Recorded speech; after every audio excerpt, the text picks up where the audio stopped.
ரொம்ப நாளா ஒரு வேண்டுதல் இருக்கு. அந்த வேண்டுதல்கள் நிறைவேற, அதாவது உங்களுக்கு 2, 3 வேண்டுதல் இருக்கலாம். ஆனா ஒரே ஒரு வேண்டுதல் மட்டும் மனதுல நினைத்துட்டு இந்த வழிபாட்டை நீங்க செய்யலாம்.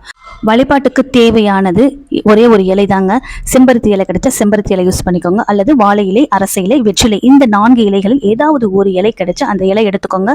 ஒரு சிறிய தாம்பல தட்டி எடுத்துக்கோங்க. அந்த தாம்பல தட்டு மேல் எந்த இலை கிடைக்கிறதோ அந்த இலை வைத்துவிட்டு அந்த இலையின் நடுவில் ஒரு கைப்பிடி அளவு கல் உப்பு வட்டமாக பரப்பிக்கோங்க. அந்த கல் உப்புக்கு மேலே ₹1 நாணயத்தை வைத்துட்டு அந்த நாணயத்துக்கு மஞ்சள் குங்குமம் வச்சுட்டு அந்த நாணயத்திற்கு மேல் ஒரே ஒரு அகல் விளக்கு வைத்துட்டு நெய் ஊற்றி தீபம் ஏற்றி வழிபாடு செய்ய வேண்டும்.